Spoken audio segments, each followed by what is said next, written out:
Studio. It's day after Election Day here in the great state of Mississippi. We welcome to the Element Well Studio.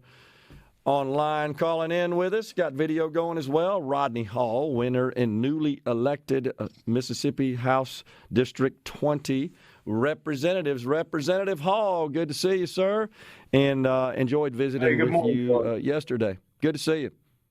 Yeah, absolutely. It's great to be with you. It's a great day for Mississippi. No doubt about it. So you got to be excited. A couple of months, you'll be down there at the Capitol. Can you believe it? Less than 60 days. Time to get to work. I'm super excited. Well, we're excited to see you get sworn in and take your place as the representative of District 20 in our great state. Now, what all counties does that incorporate, Representative Hall? So, Gerard, District 20 is a brand new House seat that's up here in DeSoto County, and it has a piece of South Haven and a piece of Olive Branch. And of course, with the population growth that we've had, it's a very small district when you talk about geography, but it packs a very large punch. Yeah. Well, I knew it was DeSoto County. I wasn't sure if there were any other counties included in the district as well. And as you rightly point out, that is part of the redistricting process. It was spawned from that. What did you think about the races yesterday? Now, like I said, I saw you out and about following the parties and the watch parties, and we had a good time. Great turnout by Mississippians who have a strong interest in politics in our state, public policy. It's good to see. What'd you think? Yeah, Gerard, I give a lot of credit to conservatives all across the state. When you look at where we came from, specifically in the primary, and then leading up to the general election, I can't speak for all the counties, but I can talk about DeSoto County very dearly. Leadership at all levels were out there every single weekend, despite the weather, despite the time, despite any kind of opposition. And they were out on the ground game, knocking on doors for candidates up and down the ticket. And, I think that stuff matters. I mean, you see that we had a lot of advertising, a lot of TV. Candidates were out there everywhere, but when it boils down to it, the ground game still is important. Voters want to hear from you, and so when we invest our time to go to their doorstep and talk about our values and talk about our principles and really talk about our future, that resonates. And so I'm super excited. We have a great team here in DeSoto County, all up and down the ticket, and I think we're ready to get to work here in January. So I know you've made the rounds and have established relationships and dialogue already with many members of the House of Representatives. And like we said, we're inside 60 days of getting back down there and doing some lawmaking, as we say.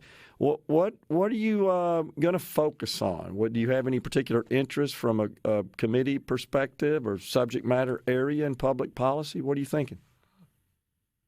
Yeah, Gerard, I'm going to sit down with leadership, of course, and talk with them and see how I can be most useful and effective across the state. But, during this time in the interim, since the primary, I've really made an effort to speak with all the leadership here in DeSoto County so that I can go down in Jackson and be an expert for the issues that affect DeSoto County. And so I've met with leadership at all levels, met with the mayors, still making my rounds with all the Board of Aldermen to see what issues affect DeSoto County and where we need effective leadership. Of course, transportation is one. I-55 absolutely has to be widened. Every time I go down, every time I leave my house and head down south, I say a prayer before I get to Church Road because there's an accident there. I mean, almost every single day. And so my goal is to be effective for DeSoto County. And so that's what I'm looking forward to. Well, besides the transportation roadways, what did you hear on the campaign trail from the constituents of DeSoto counties? What did they express to you that they'd like to see get done in Jackson? First off, Gerard, in a state like ours, we're a conservative state. We care about our values. We don't want to see that go away. You saw how much money was pumped into these elections by the Democratic Party across the entire nation. I mean, there was money pouring in from California and Washington, D.C. and Texas, and you name it. We're not a state that's going to be told what to do. And so our values are absolutely critical to us, and we need to make sure that we maintain those values. up and down, every part of the counties, all of our counties. Yeah. So that's number one. But then we have some big issues that still need to be addressed. I mean, we've been trending in the right direction for quite some time up under, Governor Tate Reeves and the leadership in the House and Senate. But we still have issues when it comes to poverty, education, healthcare.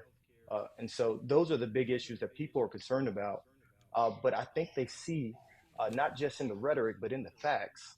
The facts show that conservative values and conservative principles, they work, and they're taking our state in the right direction. So we just need to continue to build on that momentum.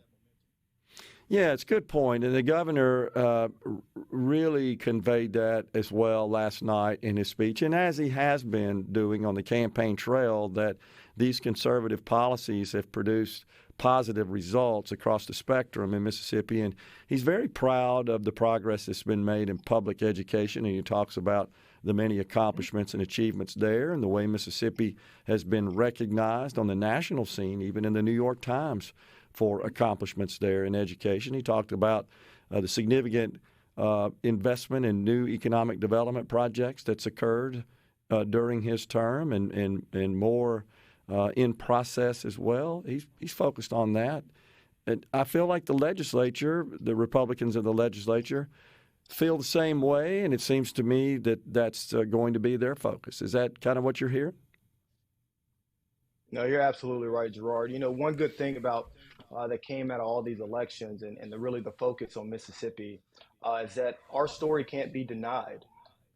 For so long in the national media, they like to look down on Mississippi and Mississippians and talk about our state in a way that just isn't true.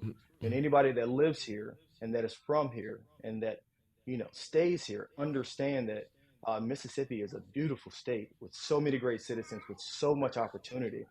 And so our story can't be denied anymore. We've seen a lot of progress and success in every single domain. And so our legislature, we have great leadership coming back. I think we have a great team, specifically here in DeSoto County, that's going down to Jackson. And we have good leadership all up and down at each level of government. And so with us all working together, I think that we can continue to move Mississippi forward. Yeah. Representative Hall, as an African-American Republican conservative, have you received any grief from the Democrats in not just falling in line in the Democrat Party? Has that been an issue at all? Yeah, Gerard, they've already been, throwing volley shots and trying to really take off course something that a movement that should be sustained, a movement that should be growing. And, one thing that I saw over this last election cycle, all the money was pumped in there because they felt that they had an opportunity to turn this state. And if you look at the numbers and just the numbers, they felt like there was blood in the water. And so they dumped a lot of money into races here in Mississippi, thinking that they would get some wins, and they didn't. But, Gerard, one thing that is very important, if we don't want to find ourselves here again in the next 4 years, we have to stay engaged. We have to stay involved, and we have to compete for Black votes. And here's the thing. This is not the big tent party. I'm not saying let's change our values and try to, concede or appease to try to get votes. There are Black folks all across this state that have the same values, the same principles, and are conservatives, but for being Black. And so we need to go and reach out to them, stay engaged in that community so that we can have their votes next time around. Yeah. But they continue to vote primarily Democrat, Rodney. And how do we get the message to them that the Democrat policies, liberal policies, really aren't in their best interests? We've somehow got to overcome that. It's just been ingrained for so long. But you're seeing even at the national level, we're seeing polls show that there are lots of Black voters that are frustrated with the current situation nationally, and they're peeling off and pledging their support for the Republican candidates in the next cycle. Yeah. I think Trump did a really good job when you look at his first presidential cycle and his second run. He actually increased in the Black vote. And, I give a lot of credit to that because he actually went out to that community and engaged in the Black community. That stuff is important. We can't just sit back and wait to the next election, and we can't use just traditional media and think that our message, which is a good message, and I believe in it, and it works. We can't just sit back and throw it out there in the ether and think that it will be received. We have to Yeah. go to where the voters are. We have to Yeah. go into their communities. We have to go to their ball games. We have to go to JSU and Alcorn. Yeah. And it's not a pulling an arm, but just staying engaged and say, hey guys, I know you got questions. This is what we believe in. This is the stuff that we're trying to accomplish, and these are the facts. This is the Totally agree. success that we have had. So we got to stay engaged. Sounds like a good strategy. Representative Rodney Hall, appreciate you coming on the program. Congratulations, and I'm sure we'll be talking to you some more, and I feel like I'll run into you down at the Capitol in the next session. Looking forward to that. Thanks a lot. Hey, thank you, Gerard. Take care. Appreciate it. We're coming right back, folks, in the Element Wealth studio.